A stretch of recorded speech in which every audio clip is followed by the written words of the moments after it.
کون ہاکمن ہالینڈ کے کسان ہیں جنہوں نے 2004 میں امریکہ میں ٹیولپ اگانے کا کام شروع کیا اور صرف 7 سال کے عرصے میں وہ دنیا میں ٹیولپ اگانے والی سب سے بڑی کمپنیوں میں سے ایک کے مالک بن چکے ہیں۔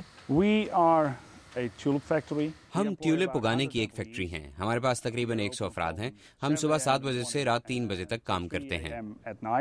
شروع میں ہاکمن نے سالانہ 50 لاکھ پھول فروخت کے لیے تیار کرنے کا منصوبہ بنایا تھا۔ آج یہ سالانہ 4.5 کروڑ ٹیولپ بیچ رہے ہیں اور ان کی کمپنی روزانہ 4 لاکھ پھول امریکہ کی مختلف ریاستوں کی جانب روانہ کرتی ہے۔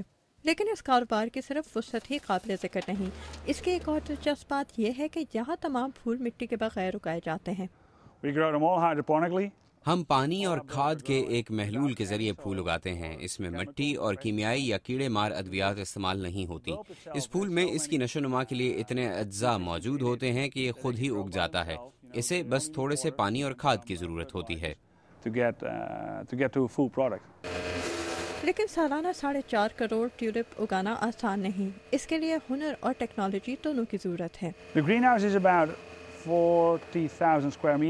ہمارے گرین ہاؤس کا رقبہ 40,000 اسکوائر میٹر ہے، جس میں تقریباً 80 لاکھ پھول ہیں۔ یہ پوری طرح آٹومیٹک ہے۔ اس کے اوپر جالی لگی ہوئی ہے تاکہ ہم پوری چھت کھول سکیں، جو شیشے کی بنی ہوئی ہے۔ یہاں توانائی، چھاؤں، حرارت اور پانی کا انتظام ہے۔ یہاں بڑی تعداد میں ٹیولپ اگانے کے لیے سب کچھ موجود ہے۔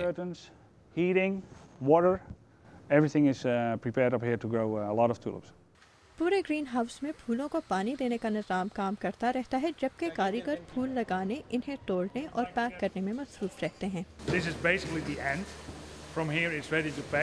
عام طور پر یہاں سے روزانہ تقریباً 4 لاکھ پھول روانہ کیے جاتے ہیں، لیکن خاص موقعوں کے لیے پیداوار اور مزید بڑھا دی جاتی ہے۔ اگر ہم اگلے سال کے لیے ابھی سے تیاری نہ کریں تو دیر ہو جائے گی۔ بعض مواقعوں جیسے ماؤں کے دن کے لیے 50-60 لاکھ ٹیولپ چاہیے ہوتے ہیں۔ اگر ان پر کام شروع کرنے میں دیر کر دی جائے تو یہ وقت پر تیار نہیں ہوتے۔ ہاکمن کہتے ہیں کہ بڑے پیمانے پر مٹی کے بغیر ٹیولپ اگانا غیر معمولی نہیں، لیکن وہ کہتے ہیں کہ ان کی کمپنی جتنے بڑے دنیا میں صرف تقریباً 5 اور کاروبار ہیں، اور لاکھوں کی تعداد میں پھول اگانے کا کام ہاکمن صرف محنت ہی نہیں، ان پھولوں سے محبت کے سہارے کرتے ہیں۔ میگ فراج کے ساتھ آمنہ خان، اردو VOA۔